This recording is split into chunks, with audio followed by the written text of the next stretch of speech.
right. Hello, everyone. That's right. It's Friday night. It's time to talk anime.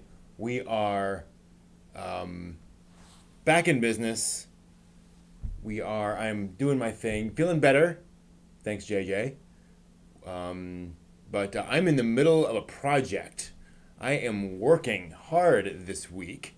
This is a very particular week for me because I decided something last weekend that I'm doing now. Hey, everyone. How's your week been? What you watching anime wise?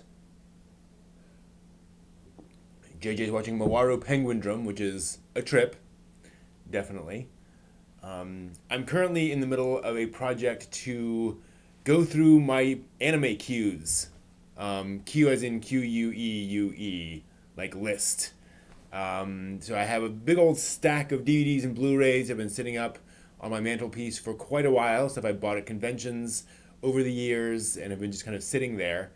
And I have now finally decided to spend the weekend, this holiday weekend here in the US, watching all of those DVDs and Blu-rays and just getting all the way down through the lot. And so I should be done tomorrow morning. Very close. Thank you, YK2K. Glad to be back. It is, so I have been just powering through stuff. Now, when I say powering through, I recognize that you can get in that mood where you're just watching stuff and not really paying attention. So I'm trying to avoid that. Thanks, Game Escape. Happy Thanksgiving to you as well. You can just sort of power through things and just to get them done. And so I'm trying to still, focus in and pay attention. And there have been a few things I've watched where I'm like, nope, not interested. And I ended up skipping those and not going through with them because I was like, no, I'm like, this is not something that's interesting me. But I'm trying not to do it with everything. Right? I'm trying not to say, well, let's just skip through everything that's not super amazing. But it's been a really useful experience to try to get through all that stuff. Like I said, by tomorrow morning, I should have the DVDs and Blu-rays done, and then by the end of the weekend, I should have like fan subs and the Crunchyroll queue all worked down to that. So that'll be pretty cool. Now, I still have DVDs and Blu-rays, I should point out, that I bought years and years ago that I filed away and that I haven't watched yet. So there's still a few things on the list that I have not, I can't, I have not gotten to, but they're basically sitting in storage, and I haven't gone to pull those out. So JJ, you're probably still, you're probably ahead of me at this point, actually. But yeah, it's been fun. The one TV series I finished this week was Windy Tales, which seems to be a very obscure anime. Oh no, I have not completed Near 900. I only completed like 400. So you're ahead of me there, no question. So Windy Tales, really lovely slice of life. Hey, Ice. Really lovely slice of life TV series. Very odd art style, but it's true slice of life. It's not like romance, but kind of slice of life, or comedy, but kind of slice of life. It's just everyday tales of these middle schoolers, and with a wind theme, obviously, or not surprisingly, perhaps. So that was a lovely surprise. I found it at a convention, just skimming through the shelves, looking over the one of the DVD sellers and kind of what they had on sale, and there was this thing, and I was like, I've never seen this before, never even heard of this before. It looks visually interesting. I'll grab a copy of it for $20 or whatever, and I'm really glad I did. If you like the whole slice of life thing, like again the real like quiet everyday life slice of life series, that's exactly what Windy Tales is. That was a nice surprise. Also watching Golden Kamui. Windy Tales, they're all middle schoolers. Well, the main characters are all middle schoolers. This is a Samurai Headband.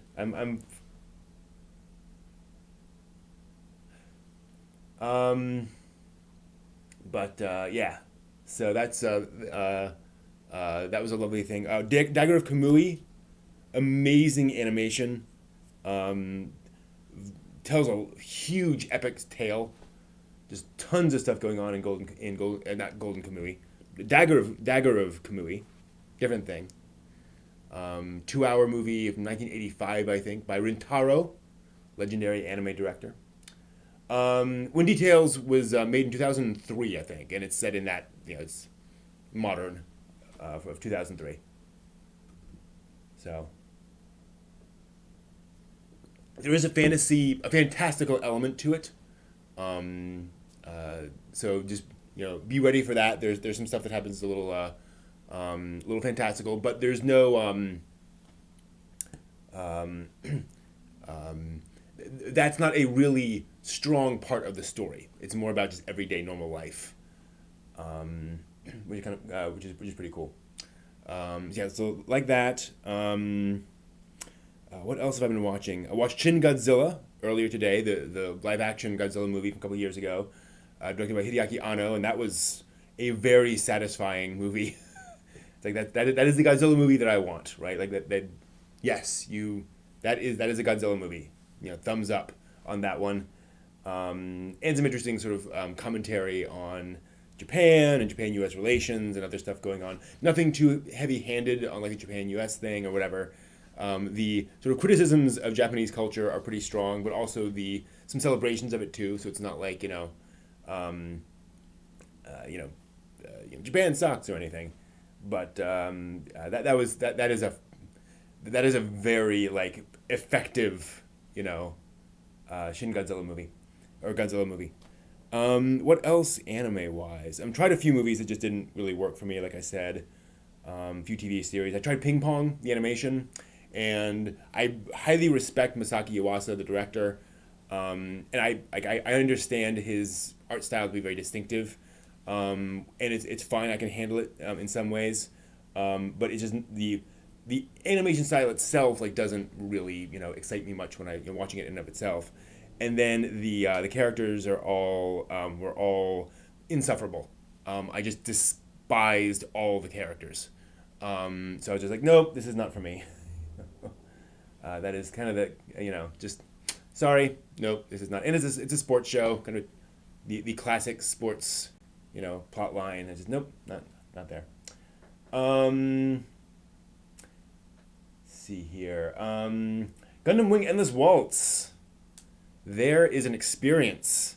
Gundam Wing Endless Waltz is a very unusual anime in a lot of ways because it was a reaction to the runaway success of Gundam Wing, and just really really a lot of fun.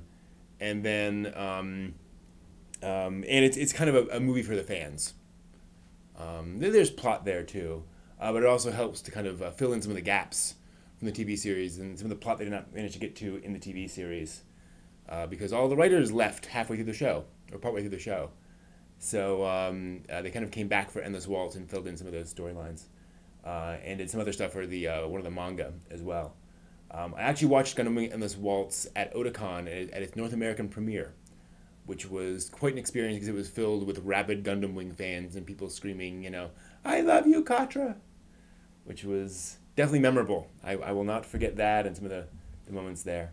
So since last week, what's been going up? We actually, we will be talking about the news and do some of that here pretty soon.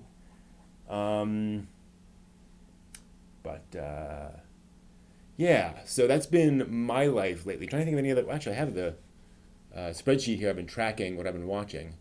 Earlier today, Girls und Panzer der Film, which I've been debating whether to actually do a review of Girls und Panzer der Film, or do a video about it, because if you've seen the TV series, you're probably going to be interested in the film. If you haven't, you're probably not. That said, if you have heard of Girls und Panzer and you don't want to commit to the TV series, the movie is a very effective sampling, if you will, of the show. But it does kind of spoil the basic ending of the series. Although even that is not it's not a huge shocker. But that's kind of thing where it's if you're unsure about, if somebody were to come to me and say, I've heard about Girls und Panzer, I don't want to start the TV series, but I'm willing to give the movie a try, I'd say go for it, right? It's girls and tanks. And they do a really good job of pacing that movie. Excellent editing, and it's so, spoiler alert, like the first half hour is a tank battle, then it's like half an hour of plot, then the last half of the film is all tank battle. She's like, yes, thank you. That's what I want out of a Girls in Panzer film. I don't want lots of drama back and forth. I want girls in tanks, and that's what they give us, which is really nice. Panzer Vor magnet on your fridge, nice. They actually reference Panzer Vor in the movie. There's a little thing where somebody says, what do you say? What does Panzer Vor mean? Oh, right. So yeah, that's a thing. I did not technically redesign the backdrop. That is just a different part of the room. So we are now pointing at a different wall, which is kind of fun. You can see how things are different around this part of the house. So it's a little dark. Those lights are on full blast. So I might play around a little bit. Craziness has mostly settled down. We're heading into a period in at work that should be fairly quiet, all things considered. We'll see. Things might get unusually pressured, but because we're heading into sort of a self-study section, basically a portion of the material that is less on the instructors to deliver, other folks coming in to deliver some material and such. Although I have a lot of really interesting ideas on how to teach people better. I've been thinking a lot about like adult education, but I don't think that's what you all are here for. You're here for anime. So what else have I watched? It was kind of fun. Jewel Bem Hunter Lime, crazy 90s OVA. Somebody called it peak 90s, which I agreed with until I watched Idol Project, which is absolutely peak 90s. It is actually peak 90s. Idol Project, girl wants to be an idol in an age where one idol has achieved world peace and was elected world president because she was such a popular idol.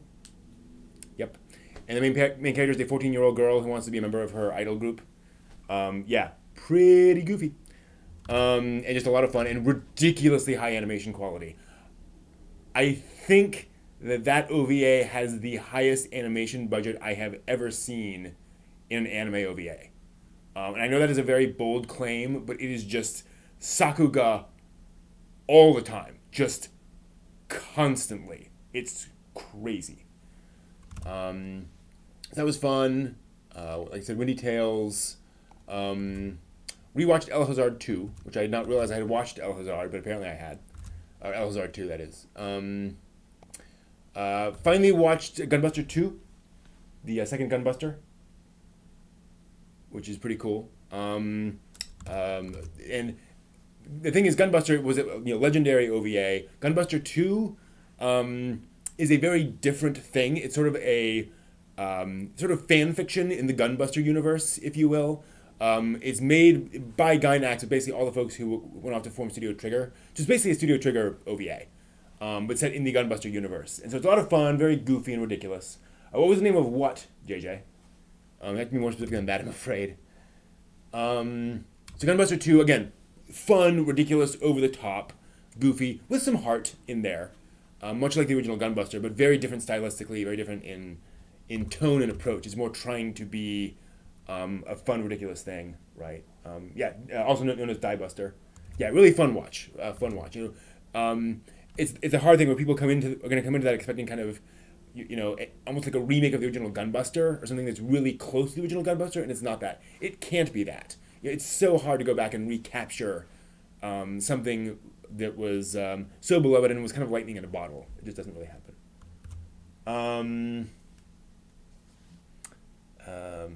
Gunbuster and Die Buster, nice.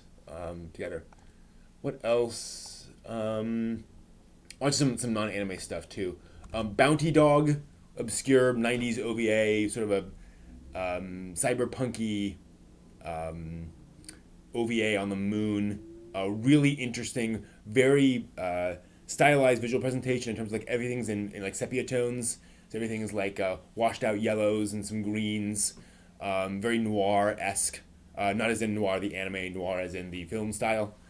Which unfortunately makes it kind of a muddied presentation. And at least the version I got on this DVD was pretty muddy. in terms of colors and just kind of washed out and things not really matching up very well.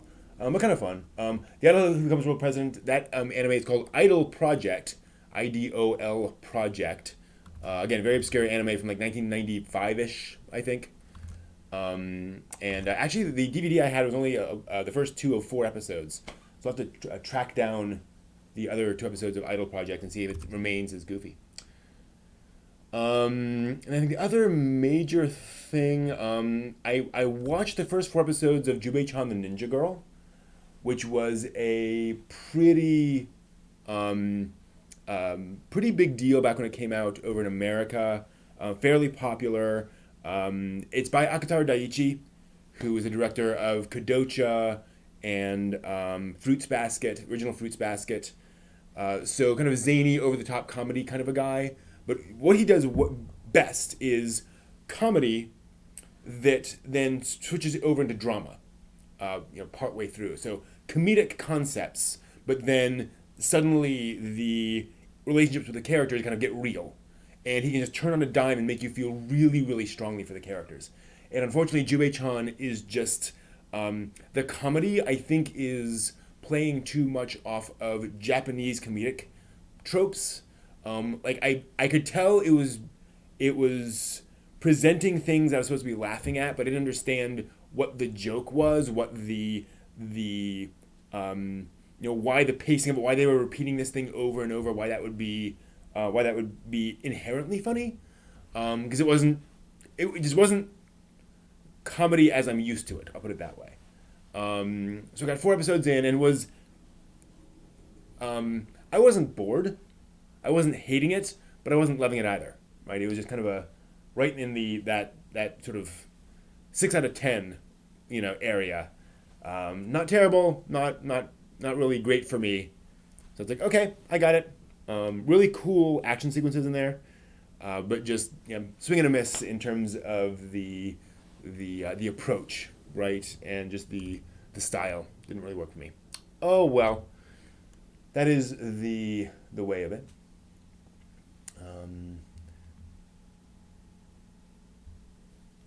So an Idol Project, I mean, that was on DVD.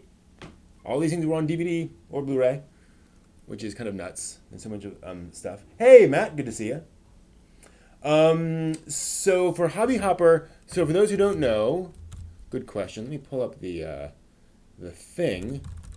Every month we try a different hobby.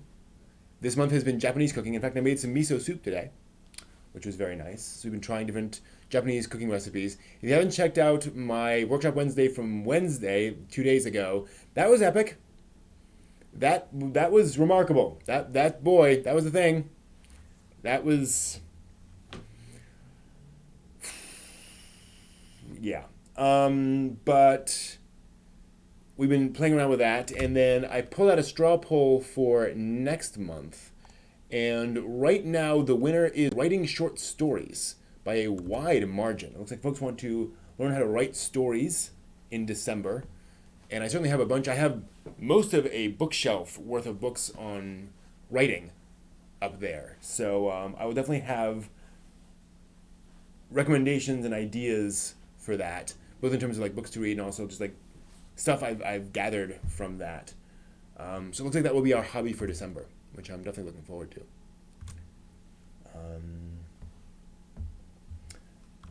So that's cool.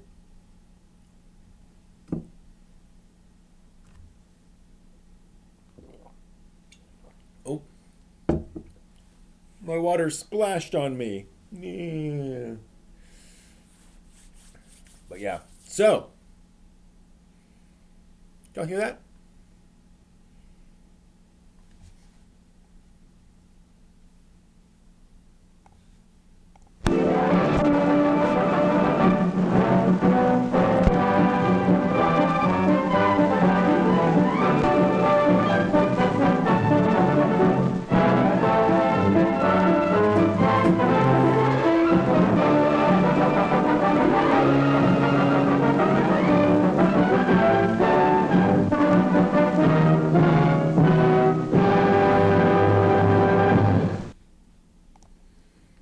All right, let's see if we can make this work. I do not know how this is all gonna hold together, but stranger things have happened.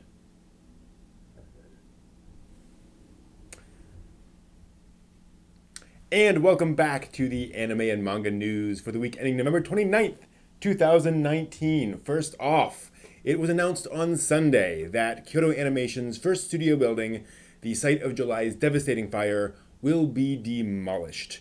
Preparation for the demolition, which includes emptying out the building and building scaffolding, will begin on Monday and will last through the end of the year, so roughly a month. The actual demolition is set to begin in January and will end in late April. In a press conference in October, KyoAni president Hideaki Hata commented, quote, "It truly pains my heart whenever I see that treasured building in that state," end quote. He had said earlier in the summer that they considered creating a public park and monument at the site, as the staff and people in the neighborhood might not want to see the gruesome sight of the destroyed building. As of the report on Sunday, the studio has not yet decided on plans for after the demolition. Let us hope that the demolition goes smoothly and that something beautiful can be built in its place as KyoAni and the community continue to heal. I know it's a rough one to start with, but, that's the news. So let's move on to something a little lighter and happier in tone. The Association of Japanese Animations has published a preview for its upcoming Anime Industry Report 2019, which actually examines trends in the industry for the year of 2018. Japan's animation industry has seen growth for the past 9 years following the crash of 2009, and 6 years of consecutive record-high market values overall. The domestic anime market grew for the first time since 2014, and the overseas market surpassed 1 trillion yen for the first time, which is about $9 billion US. That's mostly China. The chart on the screen shows the trend in market values over the last 16 years, with the domestic market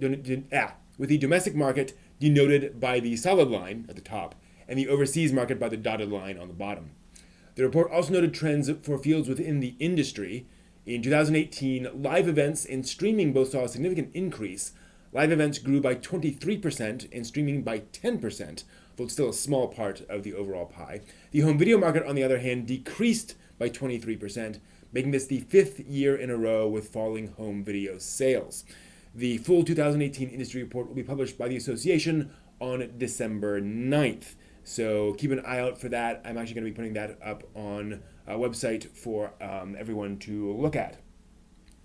Meanwhile, Japan's Agency for Cultural Affairs has announced this year's recipients for their Commissioner for Cultural Affairs Award, which honors individuals who've made distinguished accomplishment in artistic and cultural activities.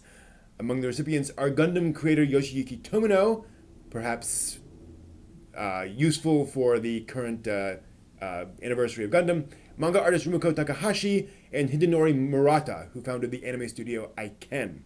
The announcement said of Tomino, quote, "He has endeavored for the growth of the next generation and made a great contribution to the promotion of Japan's arts and culture," end quote. He created and directed the original Mobile Suit Gundam in 1979, and as we all know, the series has been popular all over the world since then. Takahashi is the creator of incredibly popular works like Inuyasha and Ranma 1/2, among others. The award's comments on her were as follows, quote, "As she released a multitude of great works as a manga creator over many years, she has been endowed with remarkable achievements inside and outside Japan, and she has made a great contribution to the promotion of Japan's arts and culture," end quote. A ceremony will be held to present this year's 74 awards on December 6th. Despite the high number of recipients, a lot more than them, it is rare for awards to be given to those involved with the anime and manga industry. So, extra congratulations to this year's winners. Come on. This week also brings a few more announcements of upcoming anime series, which I know it's kind of what everyone is looking forward to. Let's dive in. Monday's issue of Weekly Shonen Jump magazine, the big one, announced a TV anime adaptation of Gege Akutami's Jujutsu Kaisen manga. The creator of the manga and 3 of the voice cast for the new anime will appear at a stage presentation in the upcoming Jump Festa 2020 event. so we can likely expect more information on the series when that takes place on December 22nd. The manga launched in March of 2018, so it's pretty new, and is licensed in English by Viz Media. The story centers on Yuji Itadori, who, quote, despite his insane athleticism, would rather just hang out with the occult club. However, he soon finds out that the occult is as real as it gets when his fellow club members are attacked, end quote. If I were him, I might wish I just used that athleticism and played sports instead. On the other hand, I never played sports, so who knows. Meanwhile, see here. There we go. If scary occult attacks aren't quite your thing, how about some cute magical girls? On Friday, Toei Animation revealed the name and theme of the next anime series in the Precure franchise. The 17th Precure anime series, that's right, will be titled Healin' Good Precure, and will premiere in spring of 2020. The summary on the show's official website reads, quote, the partners are animals? The healing animals join forces and give treatment to our important Earth, end quote. What will the new cures and their animal friends be treating our important Earth from? Monsters? Climate change? Probably both. Look forward to the spring to find out. From cute girls with animals to cute animal girls, a new TV anime has been announced in Sanrio's Show by Rock franchise. The new series, titled Show by Rock Mashu Mairesh, focuses on the band Mashu Mairesh, with 4 exclamation points, or I think 2 exclamation points, I'm not sure. A 4-girl band made up of a fox girl, a striped cat girl, a wolf girl, and a girl of Devilment Kiryu lineage. Apparently some form of dragon. In other words, she has horns and a pointy tail. The new series is being animated at Kinema Citrus, with Polygon Pictures handling the CG production. It'll premiere on Tokyo MX and other stations on January 9th. Tokyo MX will be airing a special December 31st that will give more information about the anime and the related new Show by Rock game. You knew that was coming. And will air the first episode of the new anime as a preview. So, for those interested, there we go. Moving on to news from visual novel studio Key, legendary studio, which is celebrating its 21st anniversary this year. It's all grown up. As part of the celebrations, they revealed a teaser image hinting at 8 upcoming projects.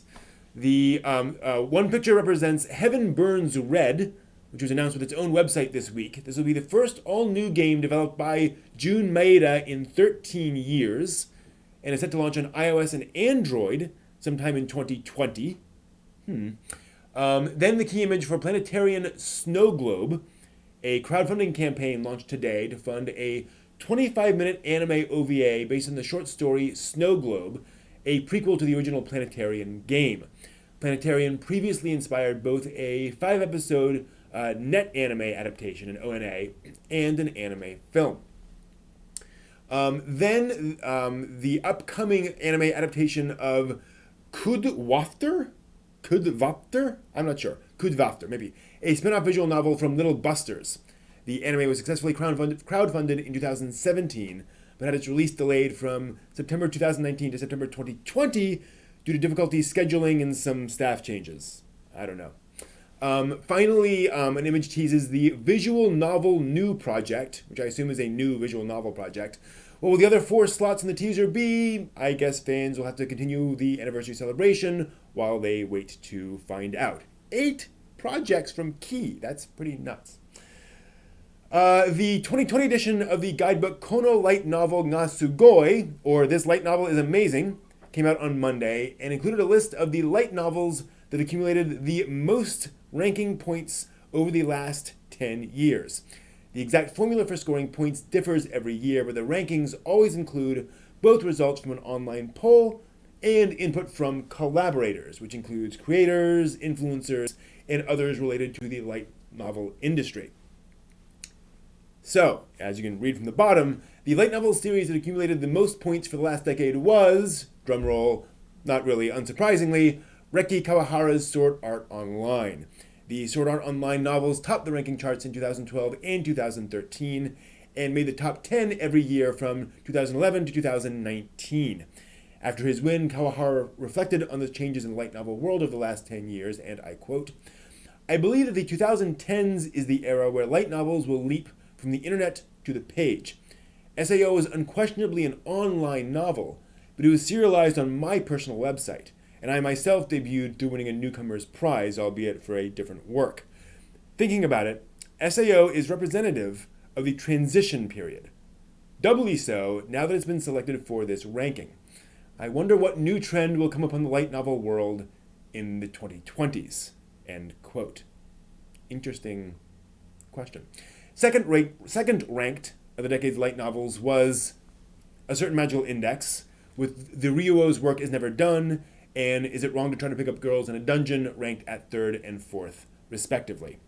Yes, that's where those came from. Congratulations to Kawahara and SAO, and to all the novels of the decade, which is an odd thing to say.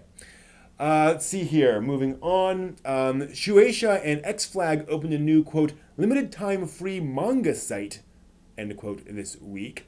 The site, whose title translates to Sports Battle Manga Research Center, plans to focus on, quote, sports and battle to research the future of manga, end quote. Okay. The website launched on Tuesday with 15 manga and 3 one-shots, and is also streaming animated promo videos for 8 other manga, 4 brand new, and 4 upcoming manga that'll debut at a later date. Not sure what they mean. Whether they mean the included manga will feature sports and battle, or whether sports and battles will take place on the website. Either way, let's hope the research is successful and improves the future of manga, battle, and otherwise. And also, let's be honest, the sports formula. Let's see here. Now, if you found yourself concerned with all of the year's crackdowns on pirated manga, or at a loss of how to read them without buying every volume, your solution might have just debuted.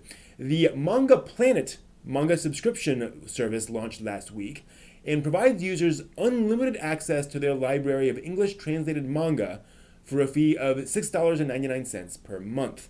The library currently features 10 different manga titles and is working with a number of publishers and independent artists to keep expanding. 10 is a small number, but I'm sure they'll expand. The service began as a joint project by Dai Nippon Printing Company Limited and Fantasista Inc., and aims to bring, quote, new manga to fans from all over the world and support artists and the industry, end quote. So that's interesting. Hopefully that goes somewhere. Dropping money on manga is often one of the big problems with keeping up with it, so a subscription service might be the best solution. That's all the news for this week. Thanks all for watching. See you next week.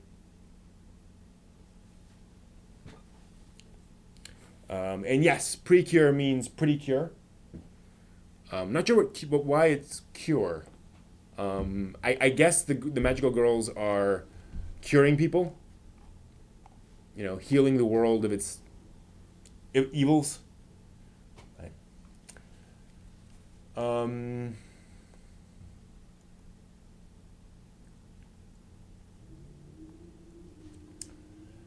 So Eurocamp is not only getting a second season, we're getting a one of those 5-minute episode things. I think this coming up season, the winter season, we're getting little 5-episode things. And then there's a second season, but we don't have a date yet for it, I don't think. But it's not for the next couple of seasons, sadly. So hopefully mid 2020 we'll get Eurocamp season 2. Boy, I want that. The only light novel you've read is Boogie Pop. That is a good light novel to read, because that is one of the sort of foundational texts of the light novel industry. But if you want to start Boogie Pop, I'm actually partway into a Boogie Pop novel right now, which I'm hoping to finish here pretty soon. It's great that I forget who's bringing out the omnibus Boogie Pop novels, so you can get 3 novels in one go because they're small. And you just kind of jump through that. The long line of manga volumes on your left. These are all manga. So everything you see here is manga. So I don't know which one you're talking. You have to be more specific. There's a lot of long lines of manga here. There's that one there. Whoops. There's that one there. That's a fairly long. That's a pretty long line. That's another long line. That one up there. I don't know.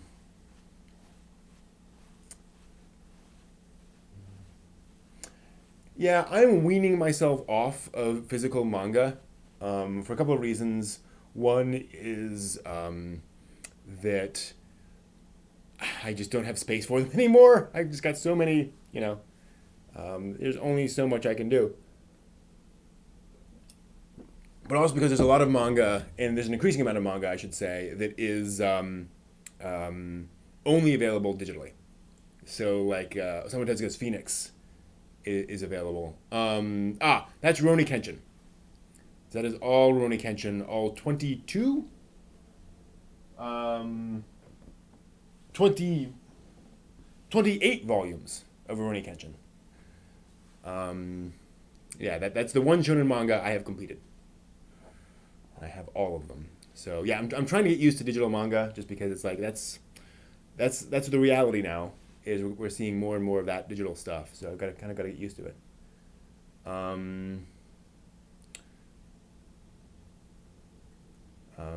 that's not a piggy bank. That's a haro. That's haro there. How dare you? Haro will yell at you and fly around, flapping its wing things. But yeah, Kenshin is as you all know, it's the one shonen manga that I love above all others. So although I'd like to finish Shaman King one of these days, but I have so many other things on my list. Um, if I can get through my DVDs tomorrow and then my Crunchyroll and subtitle queues this weekend, then I'm hoping to get through my books, my novels. I've got a stack actually there's pretty much all manga.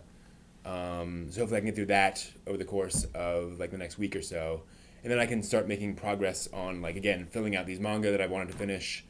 Like I've read pretty much all of what you see on these shelves, but there's some that I haven't bought the rest of. A lot of like fiction and nonfiction I want to read. I don't know if the digital manga would make things much easier to translate, because manga is translated digitally anyway. Unless you mean they don't have to pay for the printing costs.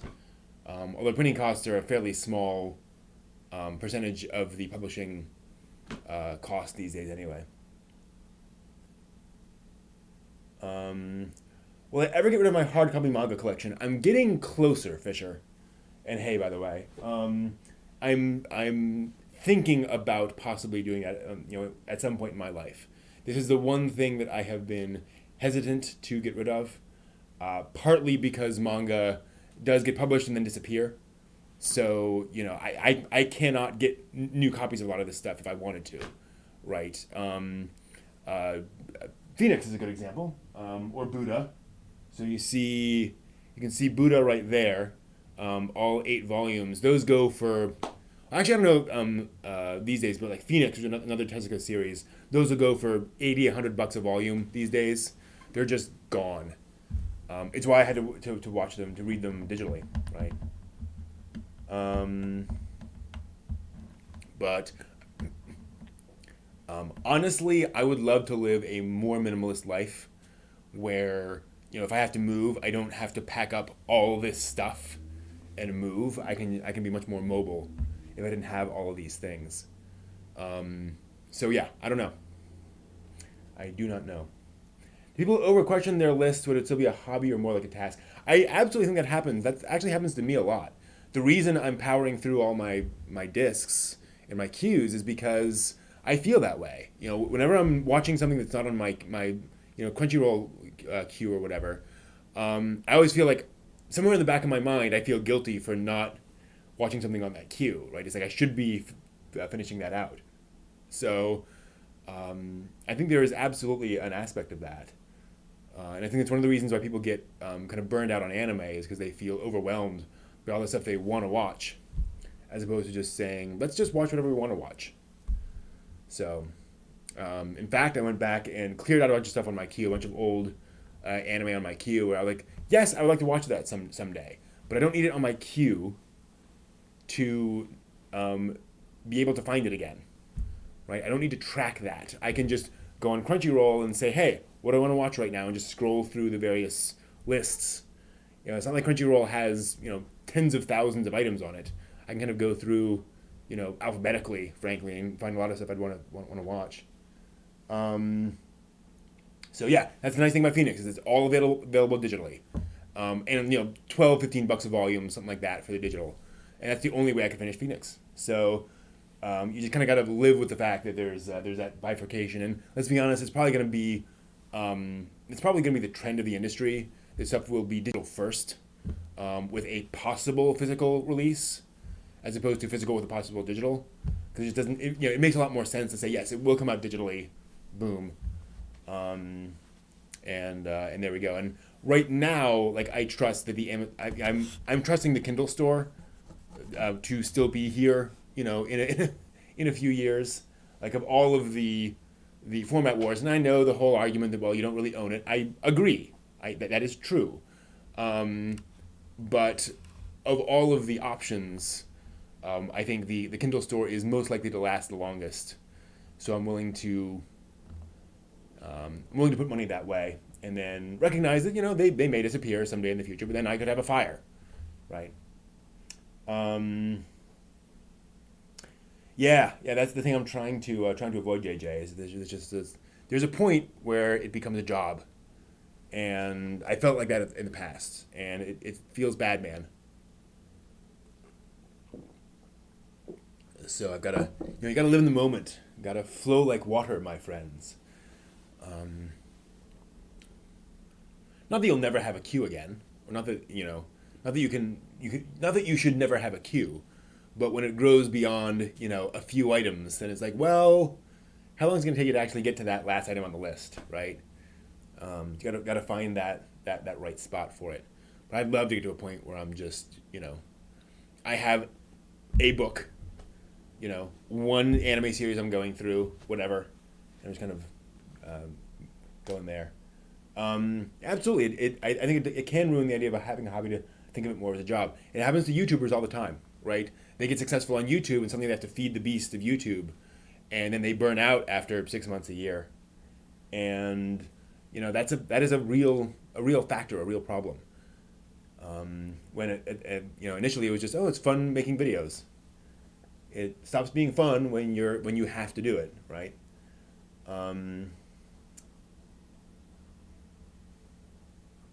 Yeah. It's easier and easier for me to part with stuff from the collection the more I do it. So I started this whole minimalism journey earlier this year, I guess, or maybe late last year, by going through and looking and saying, okay, like what are the books that I have not touched? Not like manga, but like nonfiction or book or fiction. What are the things that I have not touched in like a decade, right? That I bought when I was 12, and it's like I'm probably not going to read this again, right? Like it's okay. I can give this to a library where lots of other folks will now read it, and other kids and other adults can enjoy this. So it's starting with those easier things has made it easier. So like right now, I could part with all this stuff. If somebody came in and said, okay, we're getting rid of all of it. It's all going. I'd want to like get a reasonable price for it, but it would be a little painful, but I would accept it pretty easily. Um, um, and it would be nice to just not have that sitting in the back of my mind of, oh, if I have to move, that's a thing I have to deal with. Or again, if there's an emergency, if there's a natural disaster, right, I'm going to lose all this stuff. Um, so I'm getting closer by parting with. I started actually a lot with like science fiction and fantasy novels, where I collected a lot of those, including ones that I really didn't like very much. And I'm like, actually, I don't care if I own this, right? I did collect it, but you know, I don't have to have it around. But yeah, I totally get that feeling. And obviously, I had all these books. I had, I think, 12 bookcases at one point. Like, as in, like, that's a bookcase, right? There are, well, four, a total of five bookcases behind me. I had 12 of them, full size, full of books. Kind of crazy. Um, and that was, it kept growing. And then it got to a point where I was like, maybe that's a problem, right? Well, not really, JJ.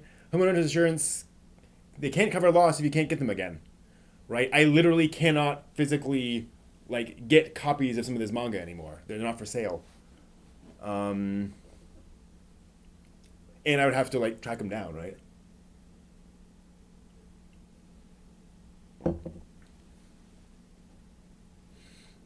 There are one or two things here actually that like literally like there's no even on eBay like there are some of these manga that I could not find on eBay. No one is selling them because they only produced like 500 copies, and they all went to collectors who are not selling it. So obviously it's a rare case. The vast majority you could track down, but then again, that becomes another thing you have to do. Right now, suddenly you're spending the next 3 years of your life, or however long, tracking down all of these things to rebuild your collection. Like, I'd rather live my life. Rather be making stuff, building stuff, hanging out with you guys than, you know, um, yeah, hanging out on eBay.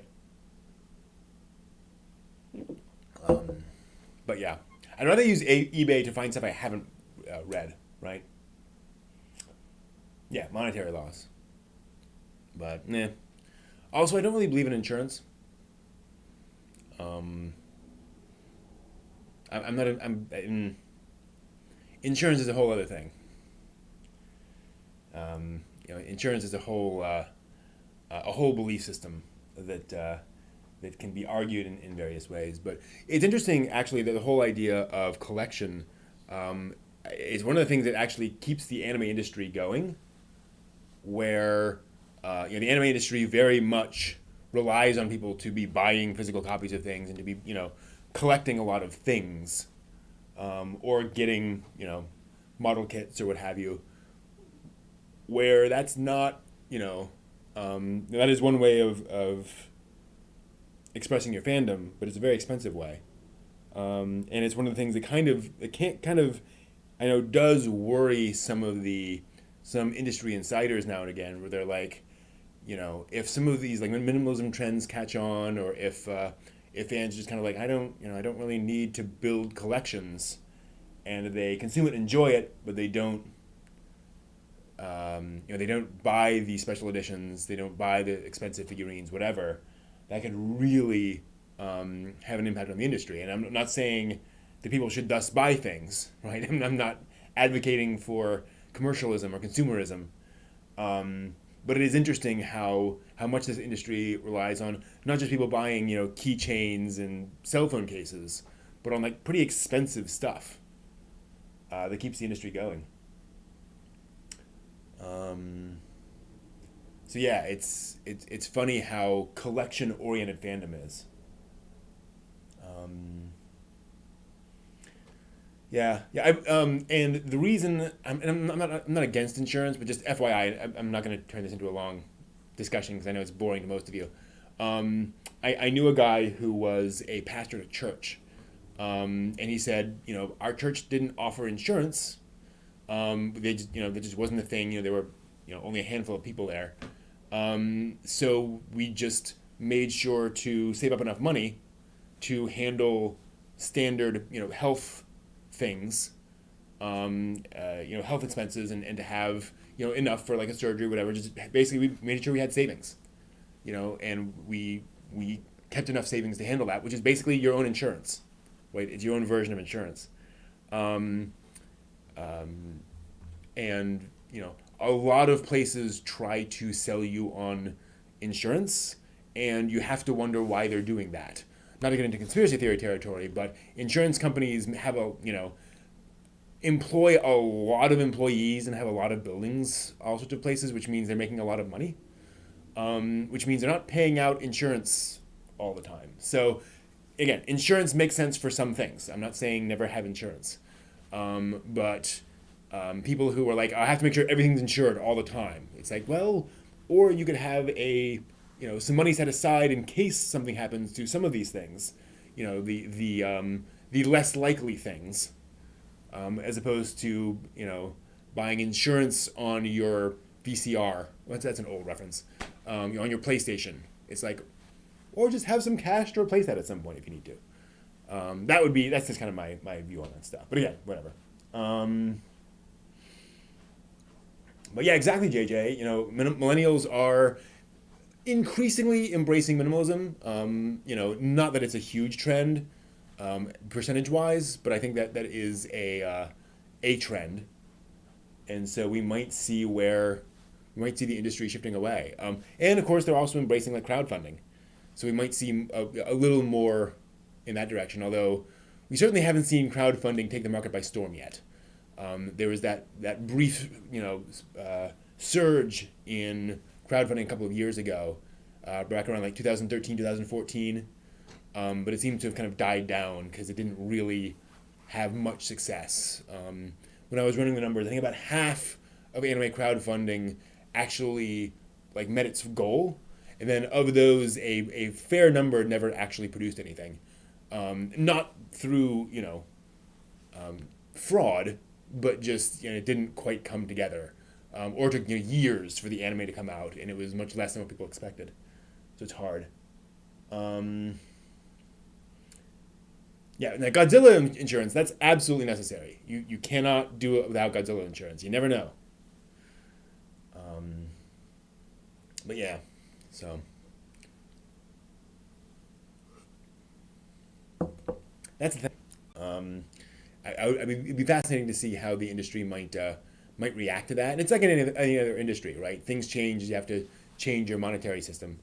Look at video games, right? Where people don't like paying 60, 70, $80 for video games. You have to shift to microtransactions. And people don't like that, but it's like, how else can you sink $200 million into the production of a game, and then pay everybody, pay all your employees. The system has to shift somehow. And I know that's another issue fraught with arguments, but the reality is that money is the lifeblood of any industry. It's not why the industry exists. The industry exists to produce things and such, but you need the money flow to survive. Money needs to be in the system, flowing somehow for these things to get made. And so figuring out how to inject that blood into the organism is can be tricky at times, as we see with lots of things. And I'm kind of amazed at stuff itself. It is right now Black Friday, which in America is a day where traditionally people go out and buy all of their Christmas gifts, or a lot of their Christmas gifts. And so stores have these crazy deals, and you get folks trampling each other to try to make it in, at opening time to get these ridiculous deals. And that's because that's how that industry has evolved over time, where it's hard to make money on a brick and mortar store where you are having to pay for rent. And believe me, rent on a brick and mortar retail store is astronomically higher than rent on an apartment or a house. Employees, benefits on employees, buying stock, all that stuff. And, when you have half a dozen people in your store at any given time, at any given day throughout the year, you're usually not making that money. But if you can get everybody in on Black Friday, you can make your money back. So people really rely on those sales and on that stuff. And it's, a lot of consumers hate it, but it's how that industry works. The anime industry is the way it is because otaku are crazy, and they will pay, insane amounts for stuff. And that's the thing, JJ, is that now the growth now is coming from countries like China, which have a massive market, and where you don't have to sell, a $120 limited edition box set to people. You just have to sell, a $20, save edition to 500 million people, right? And you're fine. So that's the thing, is tapping into volume in those emerging markets, which could work, and it can be relatively sustainable, right? You don't need to grow constantly there. You can just tap into the anime market in China, but that market is so big that you can use that to partially fund stuff. It's why you're seeing more Chinese stuff in anime these days, because they're, if not courting their market, then at least aware of that market and trying to appeal to it at some level. They don't mind introducing Chinese characters and Chinese aspects of it if that brings in more Chinese customers, and that's where their growth is coming from right now. So yeah, that is the way it is. The money must flow, like the spice from Dune. The money must flow.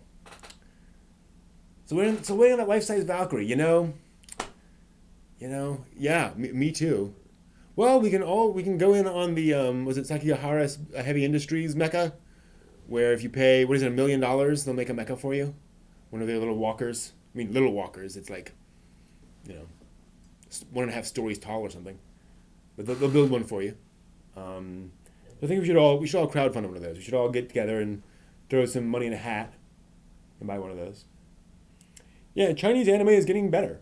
The animation quality is improving. They're putting a lot of money into their industry. Get away from there.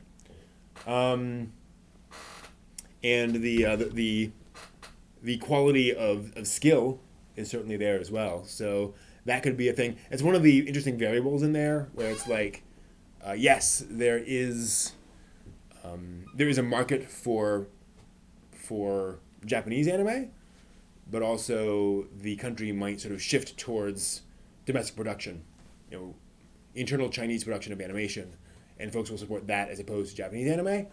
That seems like an unlikely sort of black and white outcome. It's rarely that straightforward. People will seek out both, frankly. But who knows? I mean, I think the Chinese equation has been somewhat overblown in recent months and years, where people are like, oh, everything's going to go to China. And I'm like, China is certainly an increasing factor, but I don't see clear, hard evidence that it's going to be, that it's going to dominate the animation industry, within 5 years. It's just like that seems like a big leap. I don't know. So yeah, there are a lot of possibilities. I'll be curious to see where the industry goes in terms of TV production, because that's been very much the leading field for a long while, and I can see that possibly fading somewhat in favor of like ONAs and OVAs, where TV production is just so expensive and has to be aimed at such a broad audience, where your ONA can appeal to kind of anyone. Yeah, yeah, yeah, and that's the thing, is that the Chinese animation industry is still in that infancy, very much the way, or similar to the way the anime industry was in the early 20th century, where, yes, it was Japanese people making animation, but it was basically, Popeye with samurai outfits. The animation style was very much similar to existing styles, because you can't just invent a whole new industry out of whole cloth, right? You need to start by figuring out the mechanics of the form first and understanding how that works, and then you can start to innovate.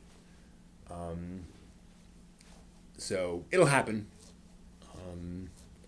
We'll see something, but there's plenty of potential there, and China is also it's got enough of a distinctive modern culture that you can make a Chinese animated series that will appeal to Chinese folks and can also appeal internationally, because you don't get that sense that something happening in China could not happen anywhere else in the world. It has its own distinct flavor, but no more distinct in Japanese, right? I have a Hachimaki because I am getting through my DVD and Blu-ray queue this weekend. That has been my goal, and I'm almost there. I've got like 3 more things to watch, and then I will have finished it. I'm actually in the middle of a French animated steampunk movie called April in the Extraordinary World. I'm like half an hour into it. which is it's kind of like Tintin in art style, and it's been kind of quite interesting to watch. Sort of a action steampunky kind of a movie. Very silly.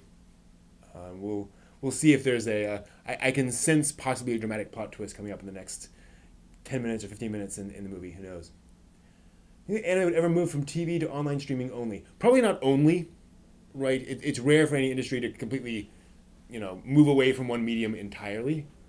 But I can certainly see online streaming becoming dominant, where there's more streaming than say TV.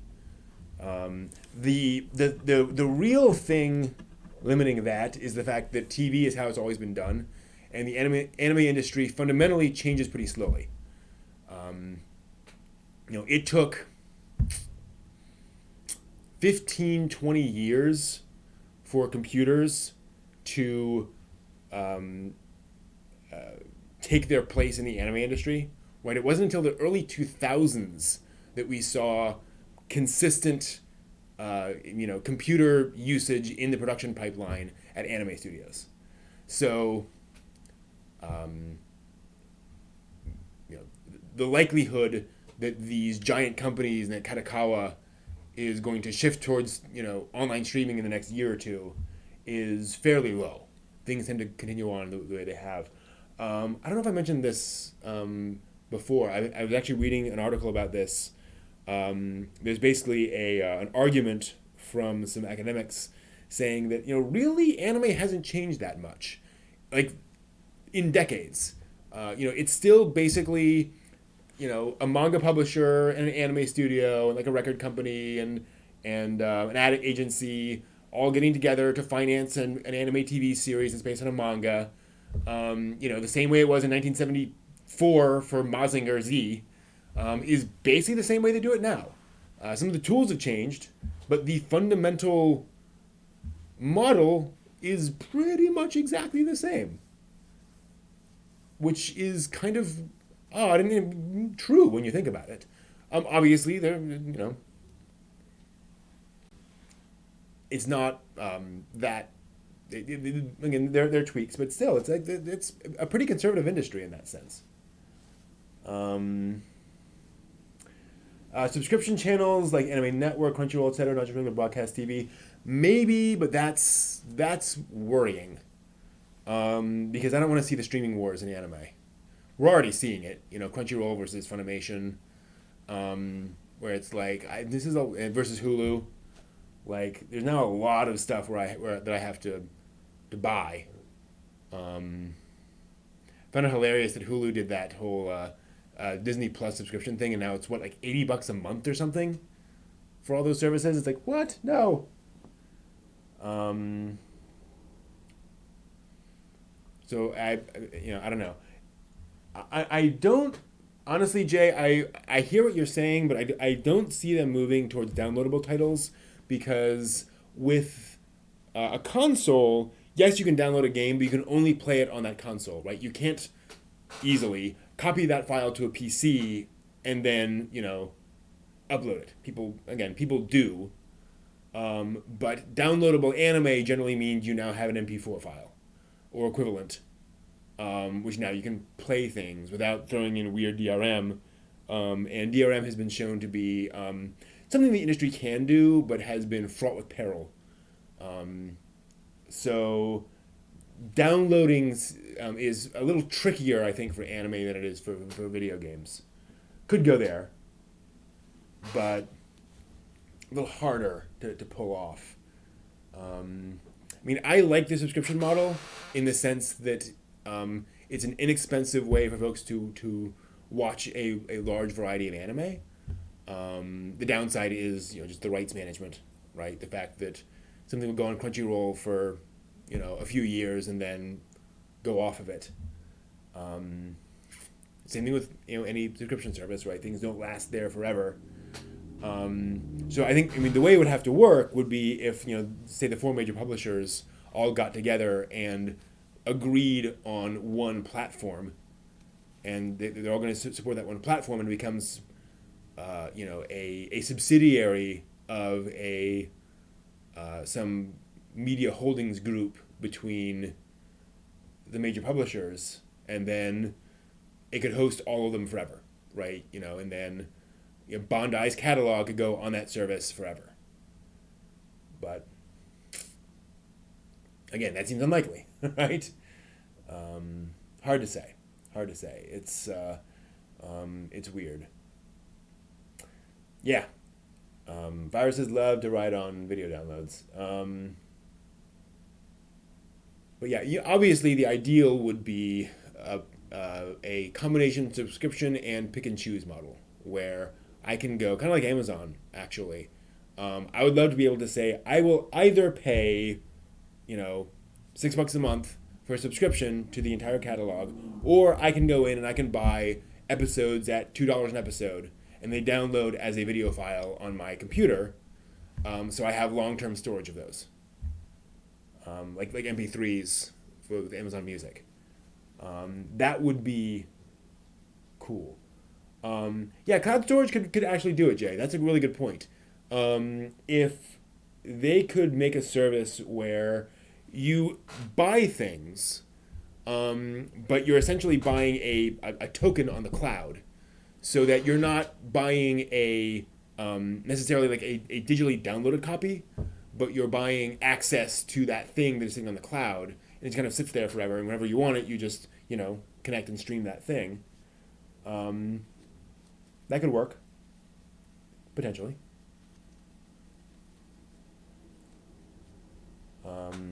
Yeah, kind of like Comixology.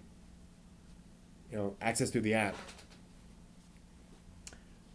Who knows? And especially as bandwidth gets bigger, and so downloading an episode of an anime suddenly becomes not necessarily trivial, but something you can do in a few minutes as opposed to half an hour or an hour.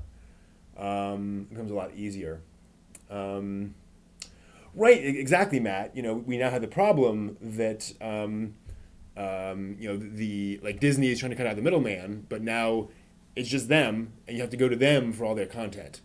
You don't have a central person who is handling all this stuff. Because Disney wants to own their stuff, HBO wants to own their stuff, and again, make you pay them directly for it, which again makes sense for them. And in fairness, that's the way most creators go. Most comics creators, most independent creators would rather you go through them. They'd rather you buy their comics from them instead of them having to have a contract with a major publisher who takes out 80% of the profits for them. Once a lot of these people get big, right, they don't go through Marvel or DC. They have their own storefront on their own website. So that's the same, Disney's applying the exact same logic. It just sucks that we now have this content locked away, right? Not that Disney is a small publisher by any stretch. Yeah, the problem then becomes what cloud, right? Fundamentally, it's still going to be this person's cloud versus that person's cloud, or that person's slice of the cloud, right? It would be, they would have to, and again, this is I'm agreeing that what they'd have to do is basically come up with a public cloud of like tokens where it's interoperable between all the different publishers and all the different people involved. So you're getting that, that key to that public cloud that everyone agrees is managing the rights for all this stuff. So that'd be an interesting challenge, but certainly, again, technically doable, I would imagine. Someone would just need to set up a platform and then make the deals. But of course, the deals are always the tough thing. Yeah. But who knows? I mean, piracy will always thrive. There'll always be a solid market for piracy. It's just a matter of how much you push it. But yeah, you're absolutely right, Matt. That there's a lot that walled gardens tend to promote piracy. BitCloud, there we go. Are cons slowly dying out? I actually talked to the panel organizer at a local con for like an hour about this and other things. And I don't think cons are dying out. What's happening is that cons are in a bubble, at least in the US. There are so many cons happening so many weekends, and we're seeing they're all stretched really thin. And so like the experience at different cons is getting worse. Right? So you don't just, it's not just a matter of, oh, I go to all these different cons, or oh, I just go to a con. Some of the cons are just poorly run. So, and people are now getting pickier about that. So we're probably going to end up seeing cons. I expect over the next 3 years, we're going to see a significant percentage of the cons in the US go out of business. Not the big ones, right? But we're going to see a wave of cons announced, okay, not this year. Because it's just there are too many options, and enough people are going to just stop coming to the eighth con that they go to every year, the seventh con they go to every year. Folks just can't support this many cons. And I think what's going to happen, as long as these cons are smart enough, is that they'll realize they have to specialize. You can't just have anime con. You have to have a con that specializes in cosplay and cosplay photography. Right? Where if you go in costume, you will get somebody who can take high quality photos of you in your costume. If you go to this con, the panels will be really good, whatever. Exactly. Consolidation. But yeah, New York Comic Con, San Diego Comic Con will survive.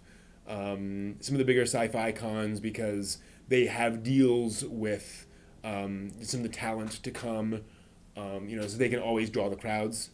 But some of those medium to smaller cons, let's say, and this strange that this is medium, but 5,000 and under cons, I think they're all going to be in potential trouble over the next few years, because just folks are going to burn out.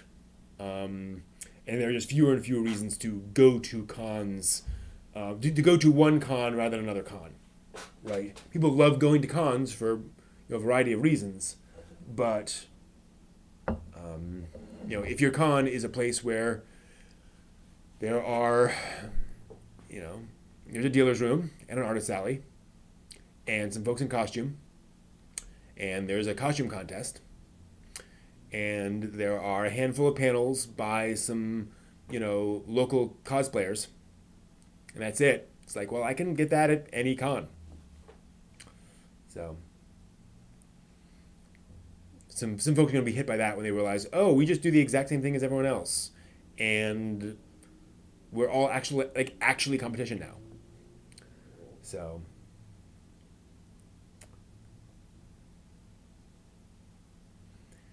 Yeah, that's the thing, is that there are so many cons, and there's so much potential of interesting stuff there that you have to choose. Like, really, you have to choose. And a lot of cons are in expansion mode. They want, one of their goals is to expand every year. And so that's not going to happen, forever. I think we're hitting that bubble. We're hitting the extent of that bubble, if you will. But, yeah, I'll be at Star City, obviously. Well, and the thing, Jay, is I think cons are, I think they're partly about making new friends, but they're also about reconnecting with old friends. Most of the folks I know who say, well, I have to go to this con, they say it's because this friend of mine who I, met online, or I met whatever, also goes to that con, and that's the only chance we have to see each other. Right? So I think that is one of the big draws of cons these days, that they are parties in that sense, right? That is how you meet up with that friend, or that contact or whatever, as opposed to, oh, I need to go to the dealer's room to get my manga fix. Like, no, we have Amazon now. But yeah, I think that is a big thing.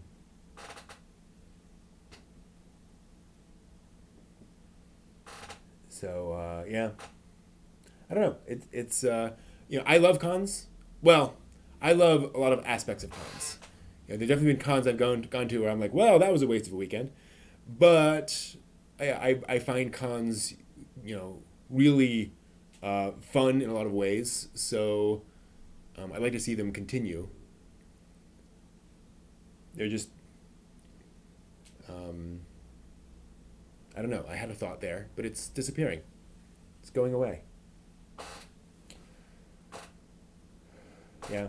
And I do have to limit the number of cons I go to in a given year. The cost does keep driving up, and there's a point where it's like, how many cons can I do in a year? Um, all right, we've been going for about for about an hour and 15 minutes. So I think that'll do it for us for this week. As always, it's been a really fun week. Good conversation with everyone, as always. So hope you guys have a great week. We should be back next week with another chat. As always, more news and such. So yeah, hope to see you guys then.